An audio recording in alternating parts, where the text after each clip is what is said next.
parties, dancing, whatever, during the 3 weeks. In this book, Salat al-Mu'adim, it was put out by Rabbi David Yosef in 1988. Okay? Right. Based upon, of course, the rulings of his father, right. as everybody in the Yosef clan claims. Yeah, okay.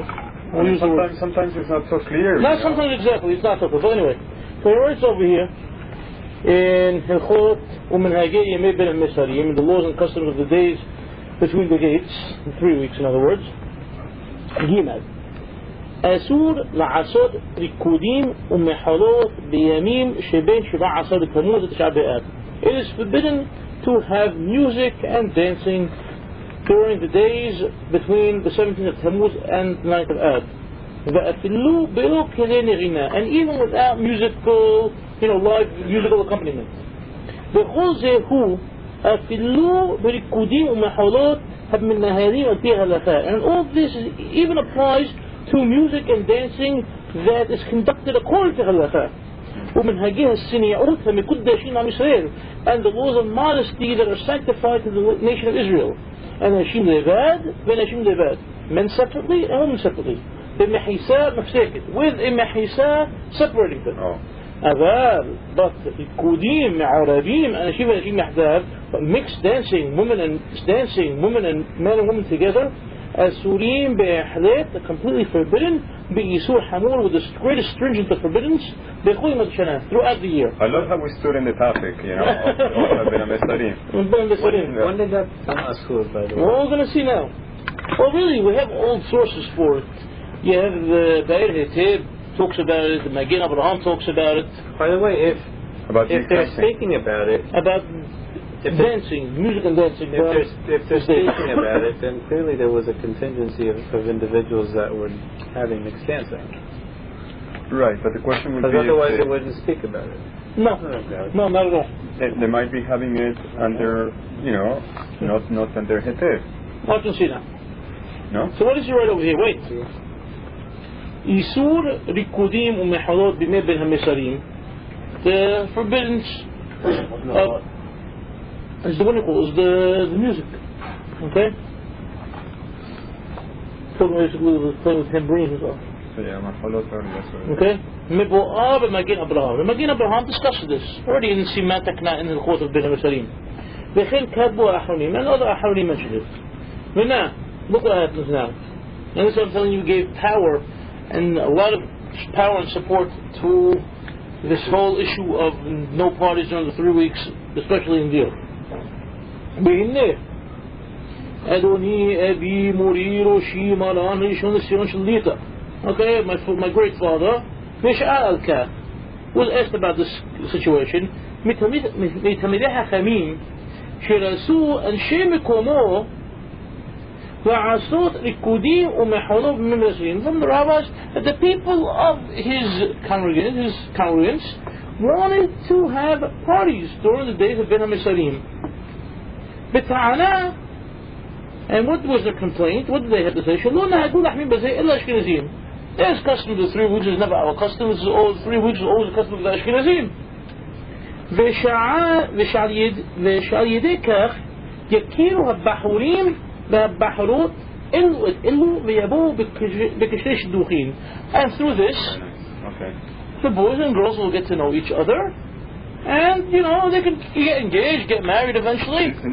No, this is deal. Wait and see. Wait and see. Who sent the question? We're going to see that. Rabbi Buck sent the question. Rabbi Buck sent the question. Wait and see. I saw the original paper before this book came out.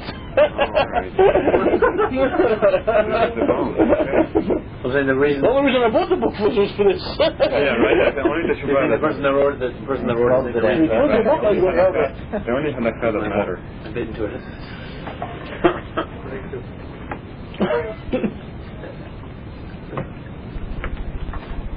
Take a lesson. Put on top. Was ready? You understand? Yeah. Was ready? Look what we're saying. The people are telling the rabbi, listen, we want to have parties during the 3 weeks.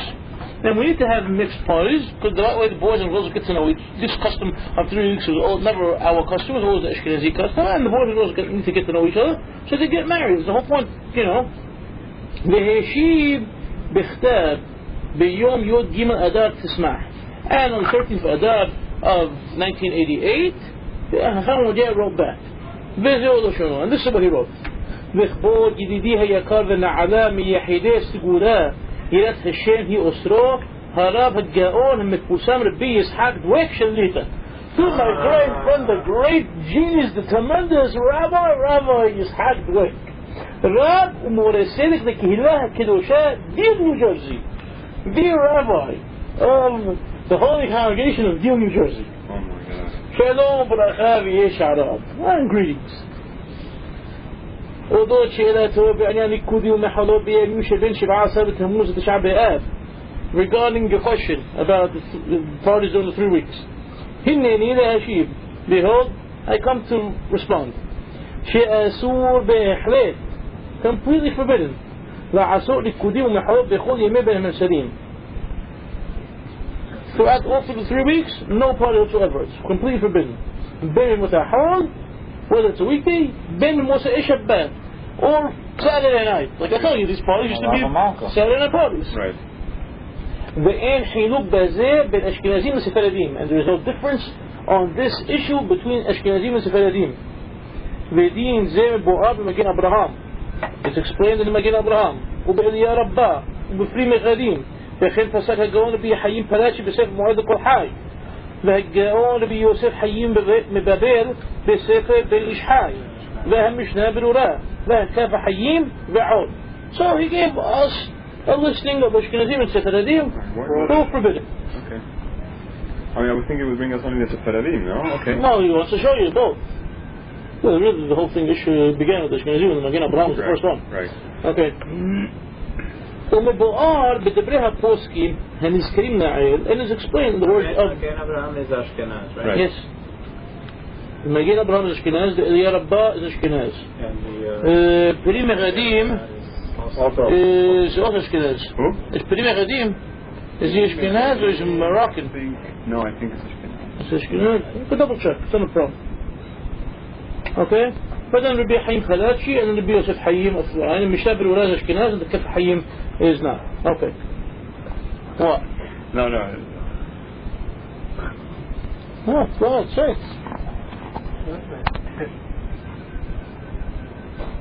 Okay.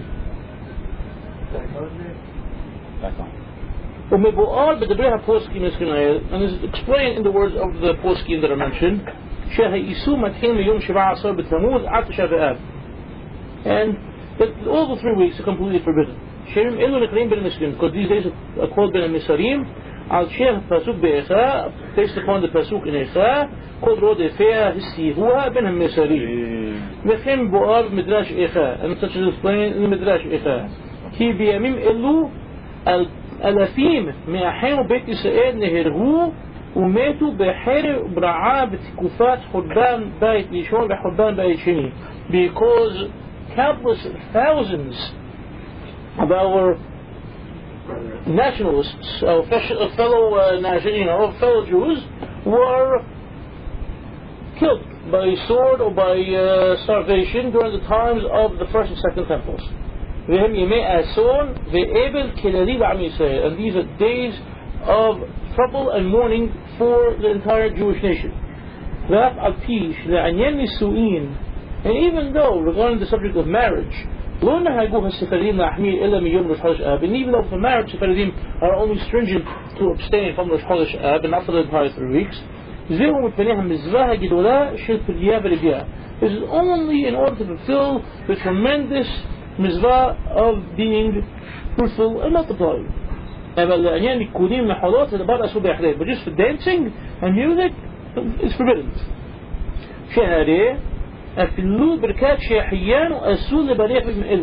Because even the Barakhat Shahiyanu is forbidden to say during these days. Like the Ari wrote and like Maran wrote. And all the more so, dancing and music. וכתב מרן בשולחן ערוך בסעיף תז שיש מתענים מיום 17 בתמוז עד תשעה באב.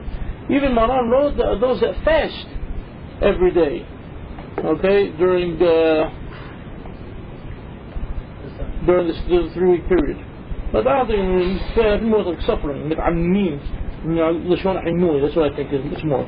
بخول زي هو أفلو بركوديهم من نهاليم أبيها الأخاب من هجيسني أود من كدشين إسرائيل من الباب من الباب من حسام بسكن من مش بسكاء and of course and this of course also applies to as long as it's the parties based upon halakha with complete separateness about ركوديم عربيين but mixed dancing أنا شيء من شيء يحدث منهم together أسوريم هم بحريت جمود بقول يموت شناب بيصير حمود completely forbidden through الأدية إخموش كتابة جاءون بعض يعرض دراش رجعون بعض زفون يوسف رجعون بعض سيدي حامد رجعون بعض مشنا بالولاء يعود بوسكيم أنا كنت all these Geonim from none of the time of the Geonim but all these rabbis they were great rabbis but they were, I can't call them Geonim I have a problem but that's the you know that became the it became a thing I don't know why though you don't find it 100 years ago it's degrading yeah how are you writing this like the Vilna Gaon also something else was last week Vilna Gaon was a Gaon though he happened to be no he wasn't a Gaon but he wasn't called it he shouldn't have been called Vilna Gaon you should call him something else call him something else yeah maybe what were you reading last week? Were you reading Hanukkah last week? No, what were you reading? If you live in the Gaonic period, you should be called a Gaon. If you didn't, you're not. You say Rambam HaGaon. Weddings. Wedding is something, he's telling you, wedding is a different stuff. Yeah, but it's not. We have 3 more lines here. 1 second. One second. Let's just finish 4 lines here. وما شيء طعنين هالتيبة زي كده شيء بحورين وبحورات زي and those that they come and this is their argument that the boys and girls have to meet each other they أبوه بكشش دوخين and they're saying that they will get engaged and get married زوهي طعنات هي يسهرع this is an argument coming from the يسهرع this is from the evil inclination كي هالبيش الرحيم يشق الفرقوه هم زبيك زبوجين God has many ways many different types of messengers and ways to get people together. You don't need to do something that's haram. كيلو ينوح شيبة هريشة على القرآن الصديقين. تخربوا أربس وتام والكتان أين شام.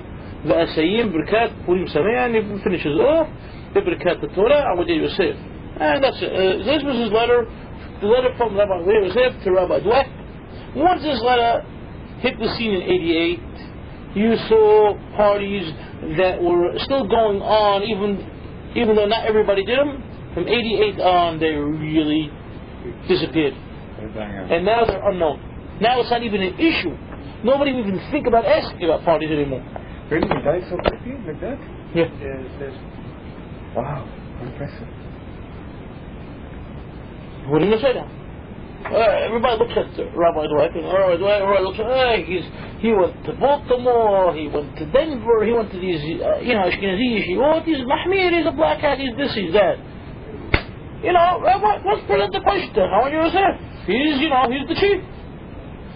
Okay, present to him. This is the answer. Now what do you do? Now you just shut up and eat it. Allow parties during the year? He'll allow parties during the year? No, he does not. Oh, none at all, ever? No, never. No parties. He never allowed parties.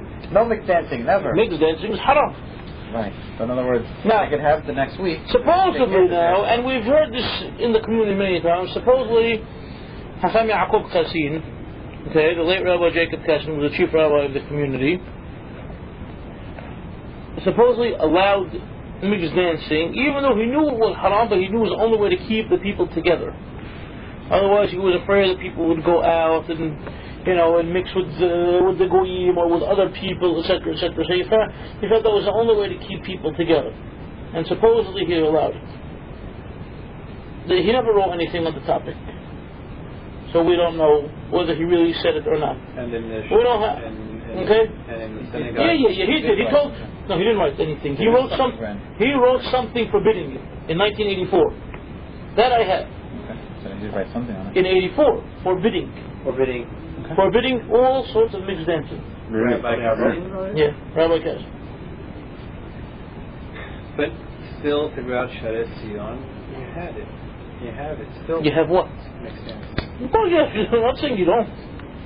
If he really made it a priority. He didn't make it a priority. In 84, he wrote against it. 84, he was an old man already. He was beyond old. He was ailing.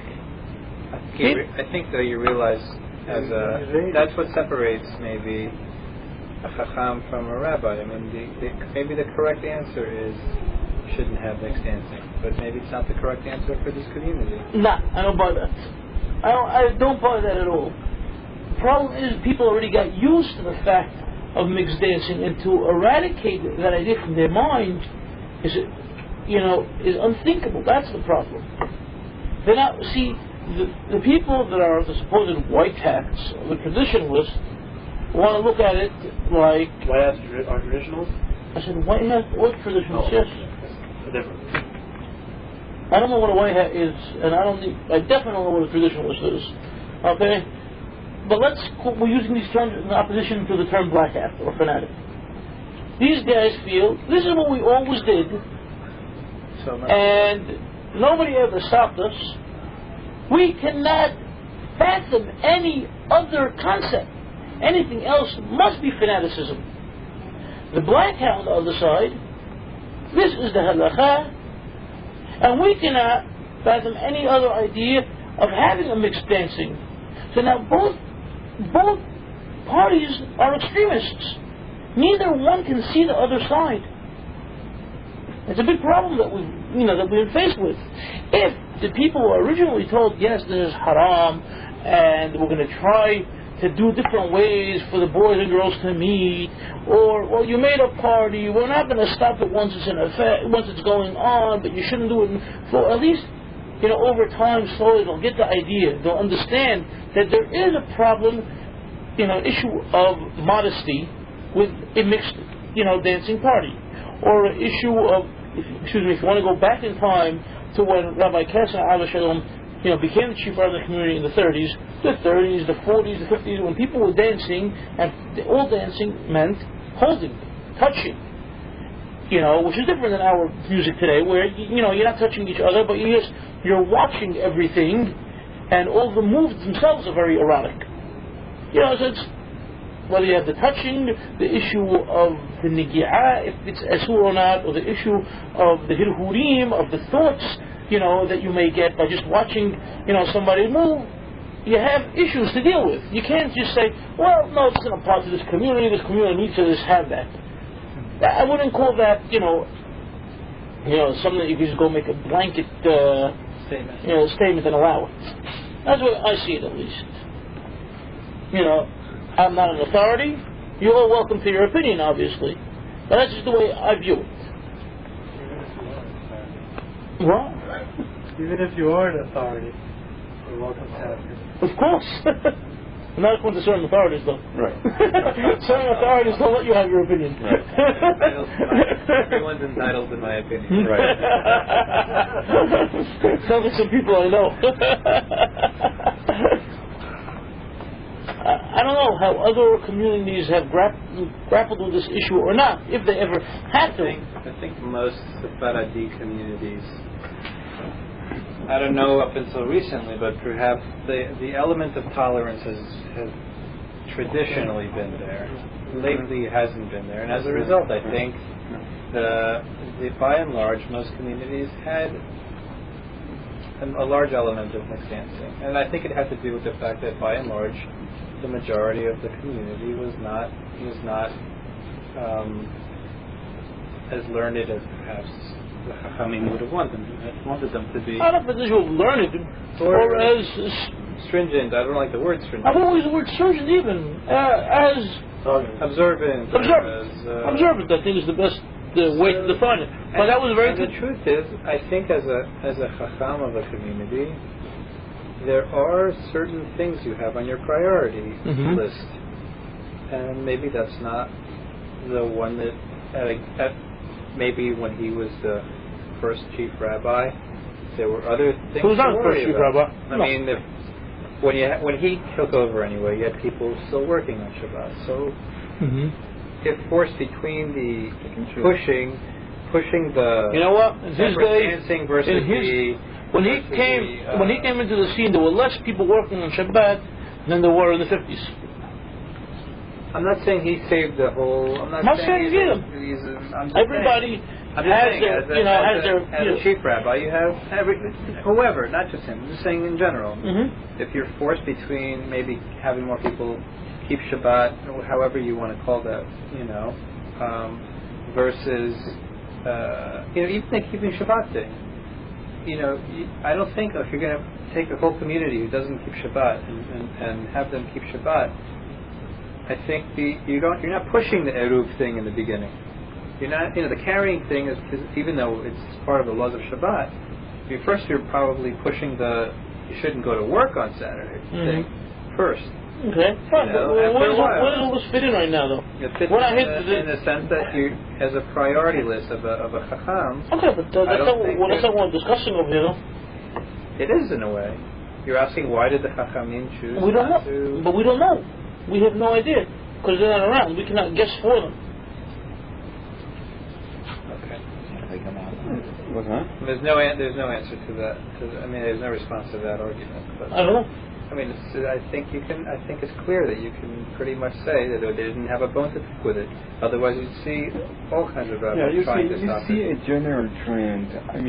Most of what I know from Latin American communities, Sephardic communities, they're pretty much the same. The rabbis seem to either have closed their eyes on this matter and never.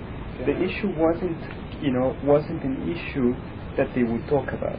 I agree with you. It's not that they say openly, this is mutar lechetechila, but it's an issue that wasn't, was never brought up. Exactly, it was never brought up. You realize it's only an issue for 3 weeks out of the year. No, it's an issue throughout the year. Dancing in general. I think they look at it in much the same way that Chacham Ovadia looks at the Eruv issue in Brooklyn, whereas if you see someone pushing a stroller, you don't say anything to them. But maybe better that you shouldn't push the stroller, type of thing. He doesn't. No, I don't know what you heard or didn't hear from Muhammad Yosef, but when this Brooklyn Eruv first went up, okay, Rabbi Kassin said, no good. It is completely NG. You cannot use it. The Rabbi Kassin, Rabbi Shalom. Who's putting up? Who was putting it up? What did Chacham Ovadia say? Muhammad was already dead at the time. At the time, the original plans. He was already long gone before the Eruv went up. He wrote up plans or something. Someone told me. I'd like to see it. What did Chacham Ovadia say? How Yosef told Rabbi Kassin the Eruv is good. Let the people use it. No, I told the people it's no good, and I don't want them to use it. Do not publicize your opinion. Okay. I have seen people speak about this issue, and the general consensus is. But his congregants in Yerushalayim, well, not now because now he's in Har Nof, and everybody over there is, more of Makat Hoshech than the next. But back in his regular kidneys where he was, by the great synagogue, all his Gabbaim, all his regular steady congregants for 15 years, they all carried the taught, they carried the keys to open the door to get into the place, and he never told them anything. Let me ask you a question though. That might have been his first teshuvah, but there have been subsequent teshuvot perhaps in a more of a political correct manner after this one that you're stating that has said. I'm not talking about a written teshuvah. You're saying that was his response originally. In person. In Shari Sion, but there are written responses. The official response is different than that. No. He has a written response regarding the Eruv in Yerushalayim. How it doesn't comply 100% with Maran and Harambam, and therefore, if you are fearful of God and wary of His ways, you should not use it. And if you see somebody pushing, what does he say? No, that's it. He's not even talking about. No, but I think he has mentioned about. Nonsense I know. He didn't tell Congress. Nothing else. I'd like to. Do you have it? Well, open the books. It's going to be reading for a couple of hours at least. Oh, really? Yeah. Go on. Yeah, we're not going to discuss Eruv now. Didn't Rabbi Kassin anyway say that the reason why you should have the parties like in the center and stuff like that is so people don't go to the city? Well, let's go before. In other words, Hamajat cannot make a ruling without knowing deal of things that's going on, what the people do, where the people go, and just make a ruling on deal. He's not there. I disagree with that. If people are going in, they're going to non-Jews and stuff like that, and all these places, then maybe a Jewish party is better off. Hamaya is very adamant about no mixed dancing. Way before this question, he has other writings going back. He is very adamant about no boys and girls, no men and women. But is he the one to write on this topic of deal? Is he considered the rabbi of this community who can go and dissect the reasoning behind it? It's not. He's looking at it purely from the standpoint of halakha. Exactly. That's exactly what he's doing. Yeah, but plus it's done in a little bit of a different way. You see, Rabbi Dweck, who is the rabbi of that community, approaches him, right, to get an answer from him. And then Rabbi Dweck publicizes the answer that he received from him. Right? Rabbi Dweck could have said, okay, I keep the answer to myself. I'm not going to publicize it. I'm not going to give it out to the Kahan. I mean, that's Rabbi Dweck felt that that's the way he would get to the Kahan. Look, we also don't know how the question was presented. Other than what's written here, we don't know what other phone calls were made or what other letters were written. Right. Maybe he asked for this type of response. It's possible. It's very possible. Right. Sometimes when you ask the question, you get the answer. Exactly. But from other writings of the Chama Yosef, going back many, many years, 100%. Definitely consistent. It definitely goes hand in hand. It says, we'll call it his MO. Alright, let's try to move forward. What are we dealing with now? So, basically last week, we dealt with the issue of 3 weeks, whether there is a 3 weeks, there isn't a 3 weeks. I sent out the mailing last night, which I hope to send out another one with some additions about some other communities.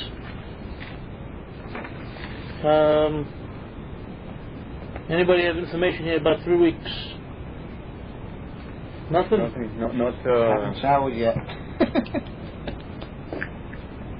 Nothing extra. Okay. You were asking me, Benisim, about the Turkish community and swimming during the 3 weeks. Right. No, Rabbi Haim Palachi talks about it, Mu'ayda Kol Hari. And he gets into the issue of man and woman and mixed swimming. Oh, okay. And this is a dangerous time. We have to keep them away. That way we'll keep them away from swimming and mixing together and stuff like that. So he finds a way to intertwine the dangers, and the assault of the 3 week. It's on. We're on. Did he just ask about swimming or mixed swimming? Did he ask about swimming? No. Rabbi Nassim was saying that he recalls that among the Turkish community, it is a big issue of, the issue is constantly coming up each year about no swimming, during the 3 weeks. Correct? Right. That's the way you phrased it? The practice is that during the summer months, they all go to the islands. The community goes out to the islands. Like, the community goes to deal here, they go to the islands. So the big deal is, the swimming in the sea.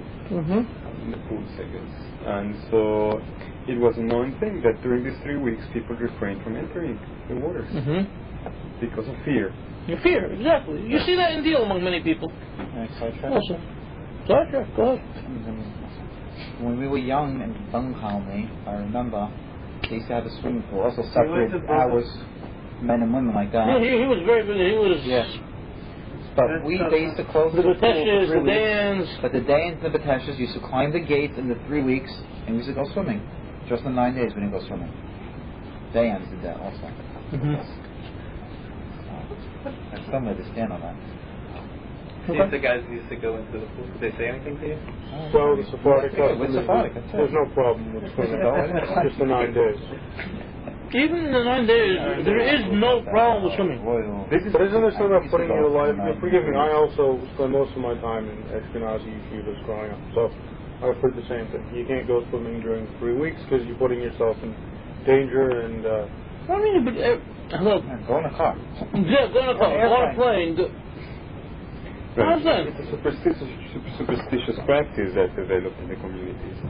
And it seems to be that a big part of some communities not, and that's what you had also on, who was it, Nahar Nisrael? That's a reason why not to do a wedding during 3 weeks. Right. It's not a good omen. Right. It wasn't because of a prohibition in the community, but rather because of no blessing. There's no blessing. So more than being any prohibition, it's a superstitious issue amongst the people. It's the same thing with starting a court case and all that, or starting a new job. I don't know. See, but no, new job, you could always start a new job whenever you want. Court case, what do you call it? Also is only the 9 days. Right? مش نخلص أب. نخلص ما قاعدين بسمحة ومش هيك مش باطن نقول. Does that mean the whole month or just some people extend it till the 10th of Ab. Right. We didn't get into the prohibitions of the 10th of Ab and all the people that prohibit things after the fast is already over. There's almost nothing left. Where are the happy times of the year? The time of year is happy. The other times of the Omer that they are supposed months over there. We already did away with the Omer. Don't worry. We already proved that the Omer is one of the happiest times of the year, and we have to be happy. You missed a good session. Right. Then we got Israel back, so we'll figure something with this one now. We're okay with that. Okay, but you want to say that this is a tragic time. Yes, the destruction of the two Batei Mikdash is very tragic. It's basically what threw our nation into Galut.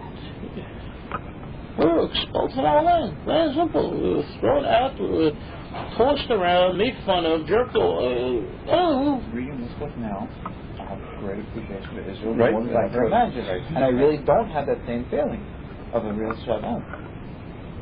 It's all destruction. But there is a total. Right.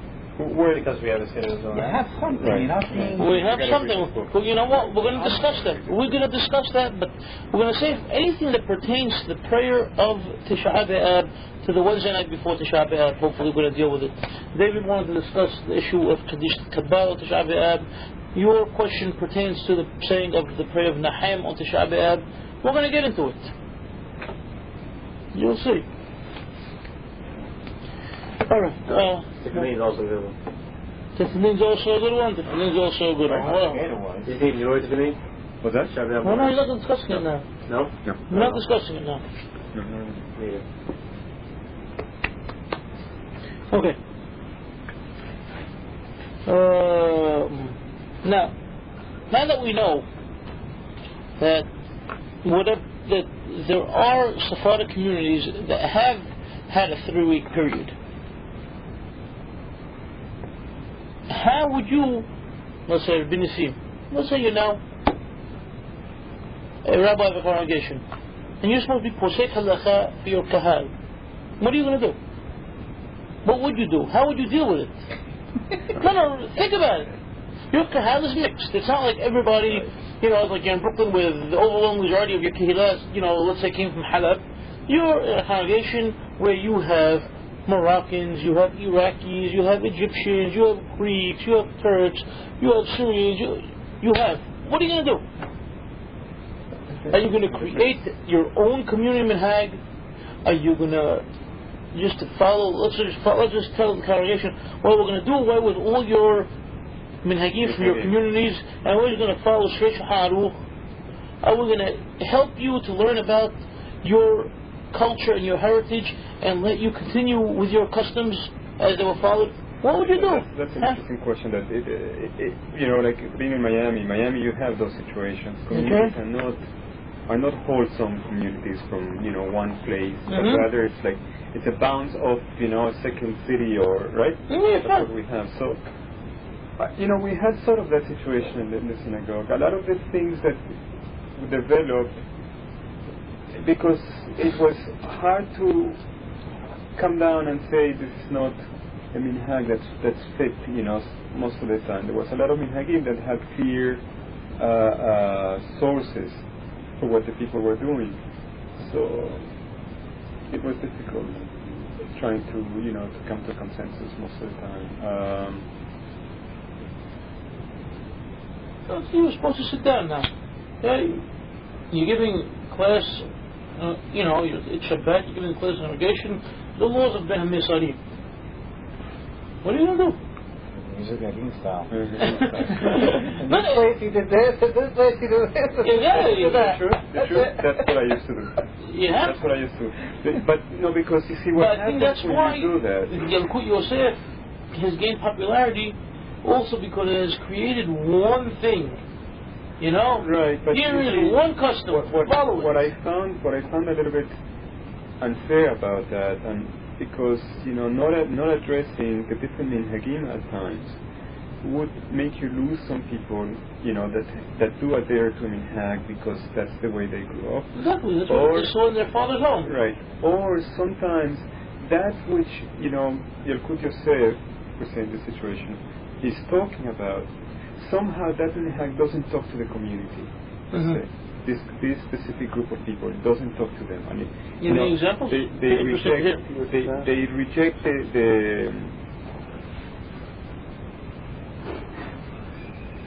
reject the thing, the statement. Might be lechumra lekula. Might be that Hamadia would say no, there's no issue of 3 weeks, and the people have already accustomed to have the 3 weeks, and they will say no, we always kept 3 weeks, and they will push for the 3 weeks. Yeah, but if you know that's minhag b'ta'u, it's not our custom.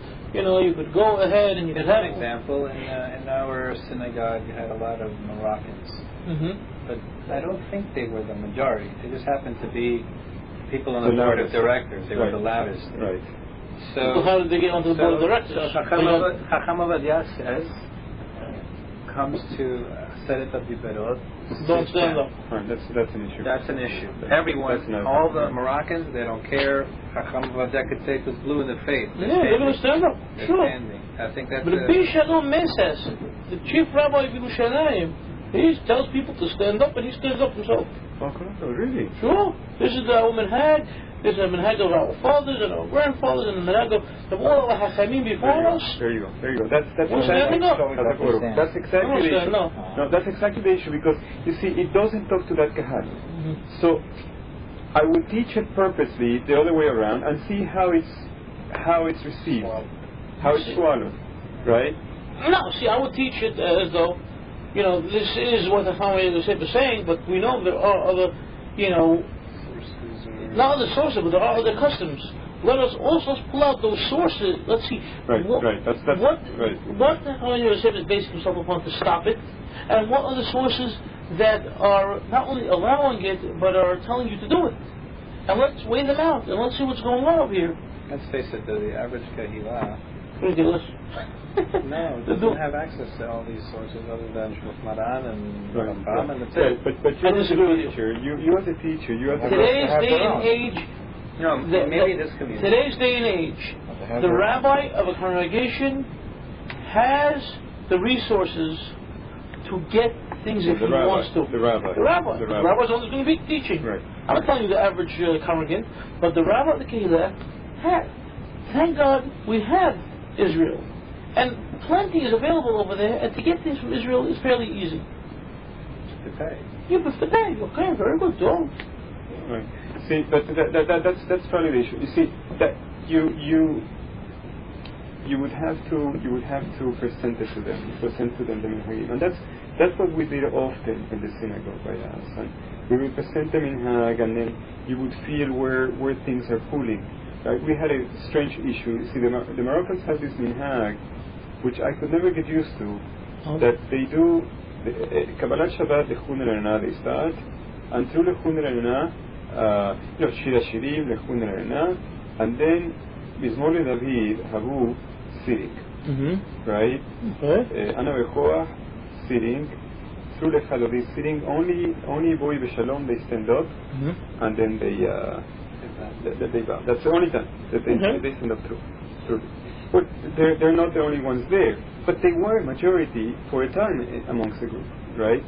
So, the people that had the custom of standing, for them it's more uncomfortable for them to begin to sit. Because if you're used to standing at a place, it's uncomfortable to sit. If you're used to sitting, it's not so uncomfortable to stand, right? I tried to swing that away from them, but I couldn't. They were stronger. I wasn't going to make a fight out of it, but I ended up after So you had to have the congregation sitting, have to stand. I didn't want to have that. I don't think that's seems like a kahal that's praying together. Mhm. So Simple question. yeah, Who established that synagogue? I did. We did. A group of people we had. There was no synagogue before. You created. We created it. Yeah. Mhm. But it's the people that are there. You know, as much as it might be that we're establishing it, it's the people that are coming to pray by us that that will somehow they will demand the minhag somewhat, right? You know, of course, something that's not according to halakha will push against it. But over here, it's an issue of the minhag, standing or sitting, right? So, how much can you push? There was one thing that I did have to push, and I got it out, which was they have an interesting custom in the Patahli, how it has it, that they on I believe it's only on Saturday night, Mosseri Shabbat, it might be every night, they add the third beracha after Shema. And the problem with Yeah, I know what you're talking about. right, Before the Amidah. before the Amidah, and the problem well, yeah, right, the Mishnah is clearly stating that only two berachot, right? So, I did some investigation there. I found out where the beracha is coming, from whatever. Now, what to do with it? Because really, you have, at this point, they're the loudest, but only a third of the minyan is Moroccan. The rest of the minyan, on a regular Mosseri Shabbat basis, we didn't have minyan every night, so I can only tell you Mosseri Shabbat basis, everybody stands like not knowing what to do. And it's not in their siddur. And it's not in their siddur, right? And only 3 or 4 guys, or 4 or 5 people, are saying this thing out loud, and the entire kahal is lost because it's a long thing. Yeah, it's very long. Right. No, just Right. Like you have something like that, but the Shneizim is shorter. Right. Shorter than that one's longer than theirs? Really, And the Moroccan one is longer. they're very strong on this thing. They say, crazy. we must read it. Could kill him. So, after a few Shabbatot, a few Mosseri Shabbatot, I noticed that every time we got up to that piece, there was mass confusion, chaos. So I didn't want to have that. If the whole kahal with the same beracha, it would be okay. But that's really running into Safek Berach, more than Safek Berach of the Hakel, because nobody has them in Hag except for a smaller group of people. So I didn't think that was right, so I gave a shiur against it, and I stopped it. Good. That was the only one, and the few people were very unhappy about that, till years after that. Yeah, well. Right, but I just didn't see any other way around, because the other way around you have a beracha levatala, or at least a fake beracha levatala. Okay. This other way, let them say it silently, I told them. If you want to say it silently. Right, but you cannot. You're saying Amidah that time. What could we do? Mm-hmm. What could we do? Alright, but you dealt with it fairly. Plain and simple. But I think your approach is the one that worked for us. We presented the issues, and then the people themselves would try to deal with them, right? And most of the time, often there was consensus on the minhagim that were developing. But it seems that that's the way minhag develops. Minhag Florida. It is minhag Florida. Minhag Miami, whatever it was. Whatever it is, that sector. Yep, you have different Faradim. Yeah, I'm sure you had it with Rabbi Basus in Highland Park. His congregants are from different places. Today, more and more. I'm telling you, today.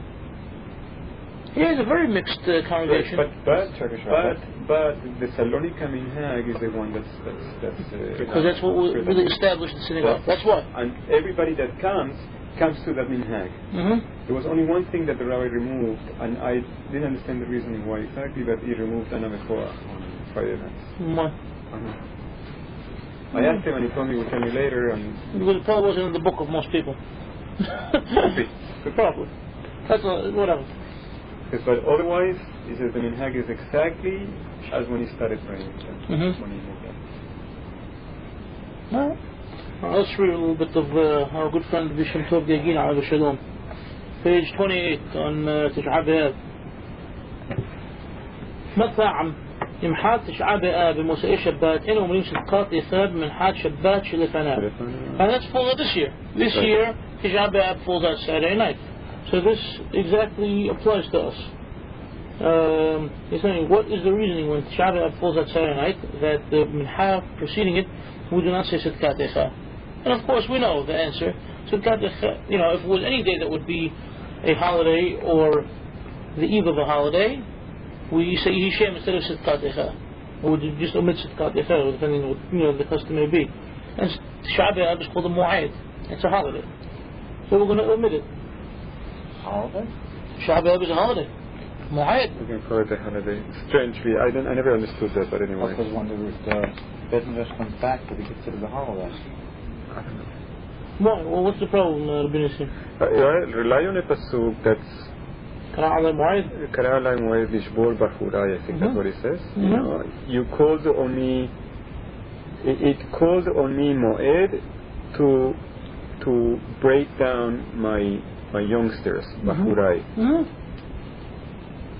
How do you call that a moed? Moed Moed is a set time. is a set time. So It's a set how do time. we say that then this is a moed? Moed would imply that it's a joy, it's a festive time. Well, we're looking forward to it being a festive time, obviously. Doesn't seem like there is any opposition. Any and the Gemara is straight out. And very straight. Nobody. But I just don't understand it. And then the future will, Yeah. go to the end of Echa. Yeah, but that's not what it seems to be saying. Kira el moed ishur hachurai, the mitkare moed, they say because this is a moed. Why? Because then they bring the pasuk, and okay, beautiful pasuk. Well, if you want to deal with that issue, let's deal with a bit evil, house of mourning. Yeah. You're not saying Tahanunim over there. Okay, so maybe Tisha B'Av. maybe that's what follows. So But Tisha- Tisha B'Av, do we say Tahanunim? Of course not. Of course not. Definitely not. Well, you would think you would. You do not. I understand you do not, but why would? But why not? Maybe that's why. Maybe that's Because maybe, it's maybe moed? that's the thinking, and the pasuk is just a simple. It's just some type of. Why isn't it? Yeah. Why not? I mean, there are plenty of things I could think of that could be, but it's also intuitive that you would do it. Because it's But maybe that all the things culminating to Tisha B'Av were really the days you should have been mourning, and Tisha B'Av was just No, because it's Okay, look at this. station of. Look at this. One second. Let's look at what the Bishop is saying. The second small paragraph, B'ta'am. Okay? You see it over here, B'ta'am? B'ta'am l'shitatam. And the reason that, for the way they are conducting, she'en omnim Sidkat Echa b'hizdamnut ileh. They do not say Sidkat Echa at this time. Ubta'am Tisha B'Av asmo shenahadu shel yipol al peihem. And the reason for Tisha B'Av itself that they do not fall on their faces. Mishum tekash Tisha B'Av le'evin. It is compared. Tisha B'Av is compared to the mourner. Uma shenahu bezin whatever is the custom of one is the custom of the other. And as such, we will not say any sort of, we don't say Anna, we don't say any Tahranim or the David or Nisilat time in the bit evil. And then he says, Amar Mahabesh, right, because it's. Right. Look what he says. Shintov, Shamati, I heard, from the elders of Yerushalayim. Betam, for the reason why we do not say Tahranim in the house of the mourner? Mishum שמעורר הדינים נגד המת כשמתוודים ואומרים אשר בגד מגזרנו. What is it? It's a powerful statement. That makes perfect sense. Because it awakens. It's Kabbalistic. Yeah, but it awakens the deen, the how, it's not just how معورر الدينين. You're gonna. It awakens judgment. Judgment. Thank you. Okay, against the deceased when we confess.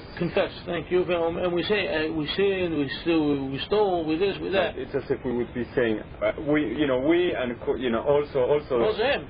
Also him. Right. And Shebetin was the myth too. Right. And so we don't do it. That doesn't make sense then. No, why not? It's private to public, basically. The Shabbat is not. No, but it's You're talking about a whole congregation. You know you sinned. You know you did everything wrong. No, you know but you stand in judgment. yeah, but it you were sounds judged like, already. See, if you, in simpler words, it's like lo eglarash. We already down. We already beaten. So you don't want to give So God what's any the use? ammo against you? No. Why Larash is making fun? Why just super depress ourselves at this moment? Why just like, and on top of it, change your ways, try to build it back up. Is the type of day you can go. No, but not at all. Not Ravelut. Not at all. Not Ravelut. You remember You have to sit and you have to focus upon that.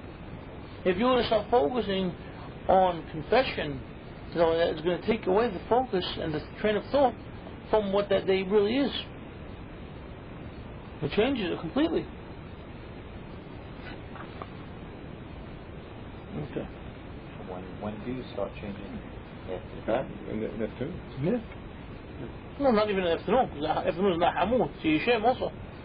Right. No. Okay. but at least we changed the mood. Change the mood to a happy mood. You don't even think about.